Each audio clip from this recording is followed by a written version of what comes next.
¿Qué tal? Bienvenidos el día de hoy al lado amable de los impuestos y del derecho. El día de hoy los acompaña su amigo Raúl Aguilera, a punto de terminar el año 2020. Este año lleno de retos tanto en el ámbito personal, profesional, económico. Y pues el día de hoy, en este su programa, el lado amable de los impuestos, vamos a hablar un poquito, hacer un recuento de todo lo que sucedió en este año 2020 que pudiera haber afectado a las economías familiares, empresariales, ¿no? A aquellos emprendedores también. Y pues comenzamos. Eh, como sabrán, todos ustedes, no es ajeno a nosotros lo que se vivió, esta cuestión del COVID, todo lo relacionado con la pandemia, esta cuestión que era inesperada, inusitada, no teníamos nosotros vislumbrado, no teníamos en el radar que el año 2020 fuera a pasar este tipo de cosas, esta cuestión del encierro, el confinamiento, no lo teníamos previsto, ¿no? Ahí recordamos que esta cuestión fue expandiendo en el mundo desde el año pasado, noviembre, diciembre del año pasado. Poco a poco veíamos en las noticias que durante los meses de enero, febrero, iban por ahí tratando de, por las noticias, de indicarnos el camino, el rastro que seguía este virus del COVID. Y es por eso que cada mes, cada día que pasaba, estábamos al tanto de qué iba a hacer nuestro gobierno ante este virus del COVID. Y nosotros recordamos, fue por allá del 30 de marzo, ¿no? Donde en esta cuestión de la conferencia de prensa, ya se hablaba de una emergencia sanitaria. El gobierno federal ya decretaba la emergencia sanitaria a través del Consejo Nacional de Salubridad, lo decretaba, decía, existe la pandemia, hay una emergencia, algunas medidas como el confinamiento, señalaban por ahí algunas cuestiones de actividades esenciales que pudieran estar todavía operando, pero la regla general fue establecer el confinamiento de todas las personas, ¿no? Abocándonos nosotros al ámbito fiscal, pudiéramos empezar con ese. Recordamos también que el Poder Judicial, todo poder conformado tanto como por jueces de distrito, ¿no? Ahí son cuestiones muy técnicas, pero todo lo conformado por estos jueces que resuelven, los magistrados, los ministros declararon que se suspendía toda actividad judicial, es decir, se suspendían los plazos, se suspendía la cuestión de poder tramitar juicios, de poder resolverlos, de dictar sentencia, y en vía de consecuencia el Tribunal Federal de Justicia Administrativa, que es todo lo que resuelve la cuestión fiscal administrativa, pues siguió el camino y el 17 de marzo pues dictó el primer acuerdo, ¿no? El primer acuerdo donde se señalaba que se suspendía también toda actividad jurisdiccional. Eso trajo consigo, como bien vamos a recordar, puso en manifiesto, puso al rojo vivo que realmente carecemos de un sistema judicial y jurisdiccional, hablando del tema administrativo fiscal.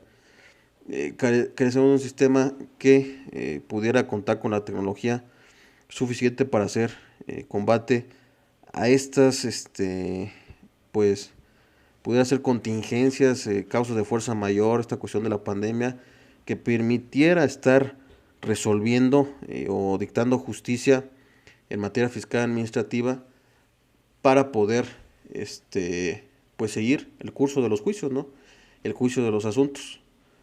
Se notó la total deficiencia.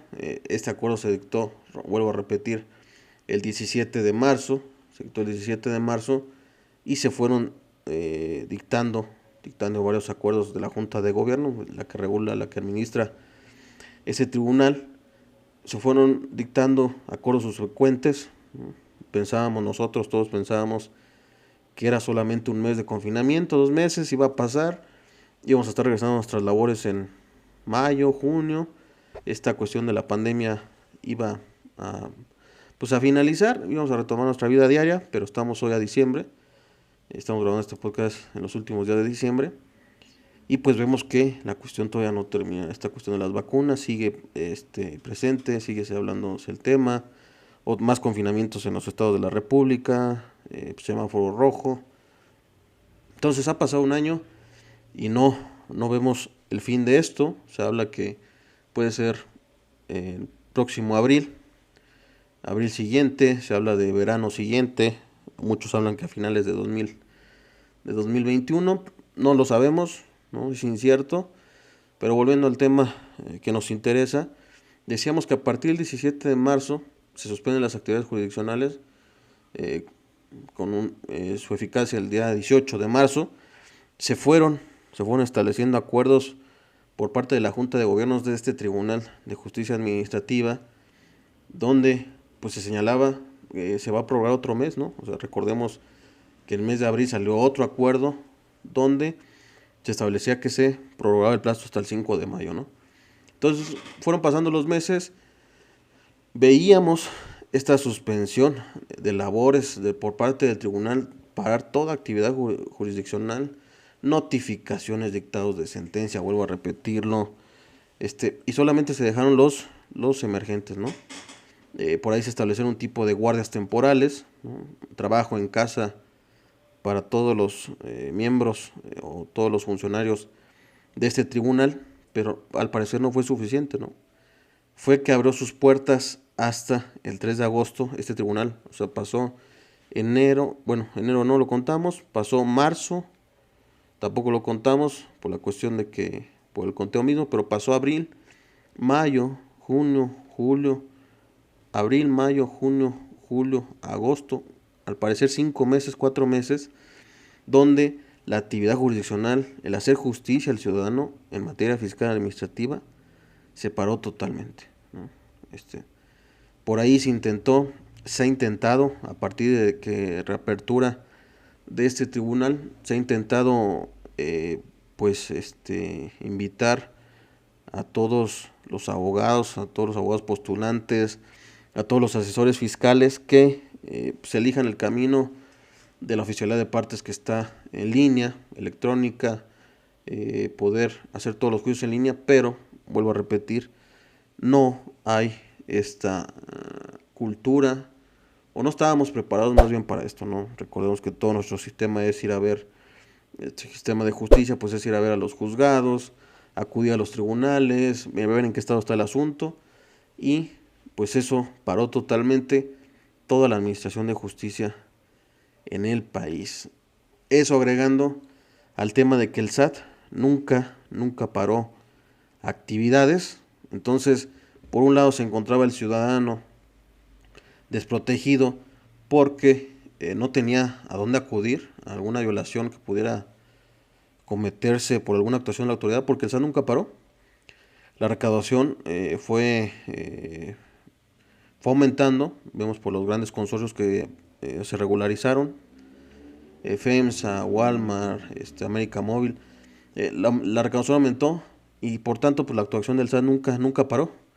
Si tenía que hacer visitas domiciliarias, revisión de contabilidad y demás, nunca paró. Entonces estaba en un dilema el contribuyente. Por un lado, decreto de emergencia sanitaria el 30 de marzo me obligaba a estar en mi casa, a trabajar desde casa, preferir el trabajo en casa, y por otro lado el SAT pudiera estar en la posibilidad de visitar mi domicilio, hacerme facultades de comprobación, también embargarme si era yo sujeto a algún crédito fiscal. Y entonces pues estábamos en un caso sui generis, o sea, muy especial, porque por un lado se encontraba, repito, el contribuyente con ese zozobra de que el SAT pudiera estar visitando su domicilio fiscal, pero él tenía que preferir el trabajo en casa, sus trabajadores no estaban, quien atendiera, y por ende pues se pugnaba o se limitaba al SAT. ¿Sabes qué, SAT? Toma un pause, toma un respiro, en lo que arreglamos toda esta cuestión de la pandemia, vemos cómo se desarrolla, pero el SAT no paró. Por ahí, también retomando, el 4 de mayo surge una regla miscelánea muy escueta por parte del SAT, donde suspendía solamente un mes de labores, ¿no? Señalaba que se iban a suspender algunos trámites que no podían hacerse en línea, pero la cuestión de la recaudación y el pago de impuestos no se suspendieron. Entonces, fue una regla muy criticada, muy cuestionada por la temporalidad misma. Ya en mayo se hablaba de que a lo mejor el tribunal iba a abrir, no abrió, repito, fue hasta el 3 de agosto, y el SAT saca esta regla donde solamente paraba un mes sus actividades, pero repito, no del todo, seguían vigentes actividades como recaudación, revisión de domicilios pudiera estar haciendo. Ahí se divide en tres apartados, separaron algunas cuestiones de responsabilidades administrativas, algunas cuestiones que podían cumplirse ante el SAT por cuestiones de lavado de dinero, pero lo que era pago de impuestos, presentación de declaraciones, no se paró. Entonces estaba esta regla que repito, pudiera ser muy técnica, la 13.3 para el que quiera por ahí revisarla, pero el SAT solamente, repito, paró un mes, un mes de actividades, ¿no? Creemos que fue a lo mejor insuficiente por esta cuestión de la pandemia, esta cuestión del encierro. Si hubieran sido otro panorama en donde a lo mejor no hubiera sido el cierre total de algunas actividades, pues podríamos hablar de que estaba bien el SAT seguir recaudando, seguir ejerciendo su actividad recaudadora, pero no fue así. Sin embargo, por ahí hay que rescatar esta función que desempeñó durante toda la pandemia y sigue desempeñando la Procuraduría de Defensa del Contribuyente. Para aquel que no sepa, no conozca esta función o este organismo, recordemos que por ahí de 2011 se creó este organismo, Ombudsman Fiscal, el primer defensor de los derechos humanos del contribuyente, y como un Ombudsman Fiscal, pues durante toda la pandemia y hasta la fecha, pues no ha cerrado o no ha detenido actividad. Entonces, por ahí, si bien es cierto, cualquier actuación de la autoridad pudiera estar afectando al contribuyente o durante la pandemia pudo afectar en alguna verificación de domicilio, autoridad, pero estoy cerrado, no puedo estar yo abriendo porque no soy una actividad esencial y que pudiera estar afectando al contribuyente, pues se tenía esa opción de poder acudir a Prodecon, ¿no? Prodecon por ahí habilitó algunas cuestiones vía remota, ¿no? Habilitó algunos correos electrónicos para dar atención, la cuestión de llamadas telefónicas, que siempre él ha estado muy presente ya, muy avanzado esta cuestión de la atención que pudiera brindar Prodecon. Entonces, pues si bien no estaba del todo desprotegido el ciudadano, recordemos que pues esta justicia alternativa que plasman en el artículo 17 constitucional, pues sí tiene sus límites, ¿sí? Al ser alternativa, pues se busca una solución alterna, como su nombre lo dice, y que pudiera no ser del todo satisfactoria para el contribuyente, ¿no? Derivado de la naturaleza misma de esta justicia. Entonces, el contribuyente se encontraba desprotegido, el empresario se encontraba desprotegido, no del todo, se encontraba esta institución abierta, pero sí, realmente se afectó de gran manera a los contribuyentes. Se habla, por ahí ha circulado en redes que el Poder Judicial, llámese ministros de la Corte, magistrados y demás, van a volver a parar operaciones en el mes de enero, ¿sí? Entonces, otra vez se vuelve la afectación. Si bien hay un repunte de los casos, vemos otra vez que no ha habido esta cuestión de poder establecer esta cultura de los juicios en línea o de manera remota. Entonces, se sigue evidenciando la deficiencia que hay en nuestro sistema de justicia, en la modernización. Hubo varios foros también en el transcurso del año donde se pugnaba por esta modernización del sistema de impartición de justicia del mexicano, ¿no? Que se pugnara por una cuestión administrativa de vía remota, de que las sesiones pudieran pasarse por internet, que los sistemas de recepción de documentos, de oficialidad de partes, pues fueran más eficientes, con más capacidad, no tantas trabas, pero al parecer todavía estamos un poquito atrasados en eso. Entonces se vislumbra también que vuelvan a suspender labores. Repito, ha circulado este acuerdo en los últimos días por redes sociales, donde se prevé que se vuelvan a cerrar cuestiones de impartición de justicia, ¿no? Entonces, en el ámbito fiscal realmente fue eso, ¿no? El SAT seguía actuando, seguía ejerciendo sus cuestiones de recaudación, sus actos de recaudación, a la vez no se tenía tribunal abierto, estaban suspendidas las labores, pero existía este ente protector llamado Prodecon. Entonces fueron meses difíciles, repito, de marzo a agosto. Si tú querías interponer algún juicio de amparo, alguna cuestión en materia fiscal, contra un procedimiento administrativo de ejecución, alguna afectación en cuestión de bloqueo de cuentas bancarias, alguna cuestión, por ejemplo, de bloqueo de certificados de sello digital, pues no era posible poder a lo mejor obligar a la autoridad con toda la fuerza que tiene el tribunal dentro de sus funciones para que pudiera liberar esta cuestión, ¿no? Son cuestiones muy técnicas, pero que sí las resintió el contribuyente, ¿no? Esa cuestión sigue afectando estos días. El SAT con más fuerza, por ahí se publicó a principios de diciembre ya lo que fue la reforma fiscal para el siguiente año, un poquito ya de mayor control para los contribuyentes. Estaríamos hablando en los podcasts del siguiente año, de 2021, todo lo que viene, las modificaciones, haremos algunos cuestiones de lives, webinars. No se pierdan nuestras redes sociales, pero sí sería importante que supiera que viene más control, más fiscalización al contribuyente. Todavía acota más esta cuestión de poder estar a lo mejor pagando menos impuestos por algunas cuestiones que pues antes podría hacerse, ¿no? Hablando de estrategias fiscales muy agresivas, ¿no? Viene esta cuestión de los esquemas reportables para el siguiente año. Estos esquemas reportables que son, a juicio de la autoridad, pues esquemas de una planeación fiscal agresiva, en donde tanto el contribuyente que las implementa en su empresa o el asesor que ofrece este tipo de estrategias tendrá que estar informando a la autoridad que está implementándolos en tal o cual empresa, ¿no? Viene esta cuestión también de la razón de negocios muy fuerte. En este año ya está en vigor. Para el siguiente año se establece que puede dar lugar a cuestiones penales, ¿no? Sería bueno que usted lo viera con su asesor de confianza. Pero, repito, se vienen más cuestiones, más de control. Por ahí se acorta la cuestión de la interposición de los acuerdos conclusivos, de que se tenía hasta antes de la notificación de algún crédito fiscal, ahora se recorta 20 días, una vez emitida el acta final en una visita domiciliaria o en una revisión de gabinete, el oficio de observaciones, se cuentan 20 días. Entonces se empiezan a achicar algunos beneficios que tiene el contribuyente, como podría ser esta cuestión del procedimiento para aclarar alguna restricción en los sellos digitales para facturar. Recordemos que a partir de 2019-2020, si el contribuyente era sujeto a alguna restricción temporal en su certificado de sello digital, podría acudir a algún tipo de aclaración y le era liberado el certificado de sello digital.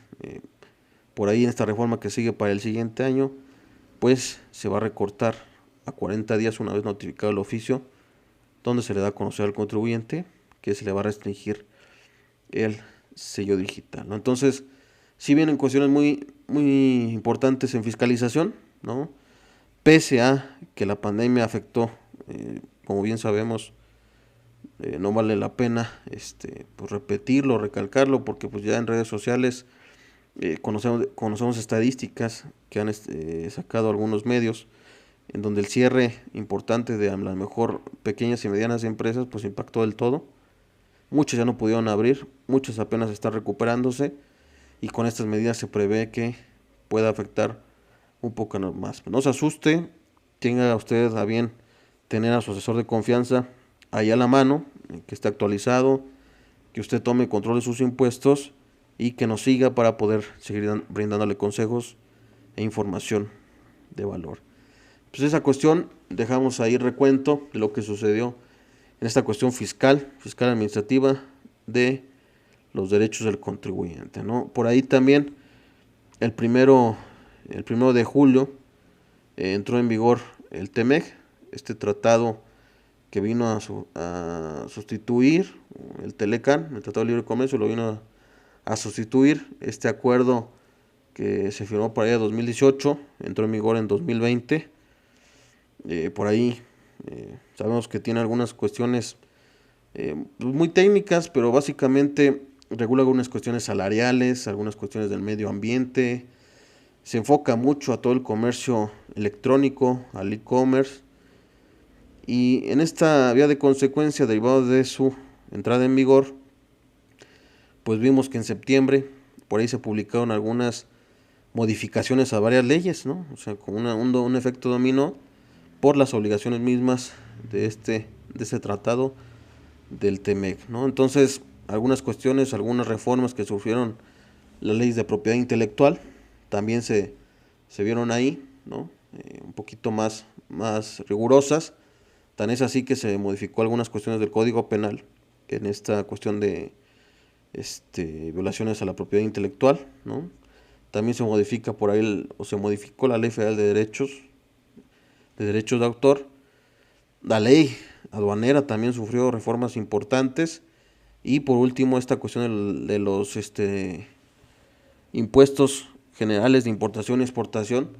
Esta ley que los regula también surge algunas modificaciones importantes para adecuar algunas claves ahí arancelarias. Y entonces, pues todo este TEMEC también causó revuelo. Si bien es cierto, estábamos en medio de una pandemia, se tuvo que entrar en vigor, porque así lo establecía el tratado, y pues no dejar escapar estas modificaciones que sufrieron estas leyes que acabamos de establecer. Sería bueno que lo revisara esta cuestión de la ley de propiedad intelectual, ¿sí? Entonces la ley aduanera también, repito, algunas modificaciones, y que no pase de largo esta implementación del TEMEC en México, ¿no? Entonces, también ahí no quiero escapar, señalar que también en la cuestión laboral, usted recordará que por ahí de junio, julio, ya en una mañanera del Ejecutivo Federal se establecía esta cuestión de que se proponía una modificación al sistema de pensiones, ¿no? Periodicazo que sacó el presidente, en donde hablaba que iba a haber una modificación sustancial en el sistema de pensiones, ¿no? Que se presentaba la iniciativa, se presentó hasta septiembre, y posteriormente fue ya publicada en el diario oficial en el mes de diciembre. Entonces ya entrará en vigor. Por ahí faltan algunas reglas que se establezcan, pero básicamente lo que se venía anunciando fue lo que se aprobó, esta reducción en el tema de las comisiones de las Afores, ¿no? Que fue también anunciado como bombo y platillo. La cuestión también de estas cuotas que afectarán al patrón, ¿no? Donde el patrón ya absorberá algunas cuotas de retiro, las cuotas patronales de retiro, de manera progresiva, iniciando a partir de 2023, pues ya también entrará en vigor este siguiente año, ¿no? Entonces se aprobó, repito, esta ley o modificación a la ley sistema de pensiones. Trae cosas novedosas, por ahí el cálculo como tal repito, de la cuota de retiro, cesantía de edad avanzada. Ahí trae esa modificación. Sería bueno que usted prendiera ahí la lupa, sacara foto de esas modificaciones que ya tendrán su efecto a partir de 2023. Algunas cuestiones del trabajador también que vienen en esta cuestión del sistema de pensiones, pero el que más pudiera estar afectando al patrón sería esta absorción. Aumentarán las cuotas en un porcentaje considerable, ¿no? Se reduce por ahí algunas cuestiones para la jubilación del tiempo de los trabajadores, ¿no? Se aumenta la cuota mínima garantizada, ¿sí? De 3.800 sube por ahí como 4.600. Entonces hay modificaciones, se discute, se aprueba este mismo año, y pues ya entrará en vigor correspondiente, ¿no? También estas modificaciones que sufre la ley del Infonavit, la cuestión de la ley del ISSSTE, en esta cuestión de la otorgación de créditos a los trabajadores, donde se habla que ya no habrá intermediarios para la solicitud del mismo, que se podrá hacer para adquisición de vivienda o remodelación del mismo, ya, pero ya se anuncia como hoy platillo que no habrá intermediarios. Entonces, también esas reformas se discutieron y se aprobaron ya en este año, se publicaron a inicios de diciembre. Faltan que se publiquen algunas reglas para la cuestión de los créditos. Por ahí la ley establece que se tiene 120 días para poder emitir estas reglas, para poder hacer ya efectivos estos cambios. Habrá que esperar las reglas para ver qué es lo que señalan, qué es lo que dicen, en qué términos vienen, pero ya se establecen estos cambios en esta ley. También recordar que en materia laboral pues se anunciaba ya, establecía ya la propuesta el Ejecutivo en septiembre, donde eliminaba totalmente la cuestión de la subcontratación laboral. ¿Sí? Eliminaba totalmente de la Ley Federal del Trabajo, prohibía de manera literal, de manera expresa, la subcontratación laboral, ¿no? A excepción de los trabajos especializados que pudiera establecerse por algunas empresas, o sea, hablando de trabajos especializados que son servicios especializados, pero que no tuvieran que ver con la empresa que contrata el servicio o el objeto social de la empresa que contrata el servicio. Es decir, si yo soy un restaurante, no pudiera estar subcontratando a un tercero para meseros, ¿no? O sea, ese es mi giro principal, tiene que ver con mi actividad, con mi objeto social. Entonces está prohibido subcontratar a un tercero para que me proporcione meseros. Repito, antes de ahondar más en esta reforma, en septiembre se presenta, ahí a finales de noviembre, diciembre se llega a un acuerdo, señala el titular del Ejecutivo, con los empresarios para que pongan en orden sus empresas, para poder llegar a discutirse esta propuesta en febrero, poder aprobarla. ¿Por qué? Se llevaron a cabo mesas de análisis, parlamento abierto, después de septiembre, después de haber metido esta propuesta el Ejecutivo, se pone un pausa, un stand-by, para que, repito, los empresarios arreglen su situación. Hay empresarios muy descontentos por esta reforma. La mayor parte es aquel empresario que se llama el rey del outsourcing, de la subcontratación. Veremos qué pasa en febrero, pero la propuesta ya está, ¿no? Hay una figura también que se modificó la Constitución, estas iniciativas preferentes que pudieran estar pasando de manera muy ágil en el Congreso, ¿no? Estaremos viendo si es que se da por esa figura, pero sí establecer que se propone la eliminación o la prohibición total de la subcontratación, a excepción de los servicios especializados que pudieran prestar algunas empresas. Para ello tendrán que estar registradas en el padrón que controlará la Secretaría de Trabajo y Previsión Social. Habrá un padrón, un registro de todas las empresas que quisieran estar prestando servicios especializados.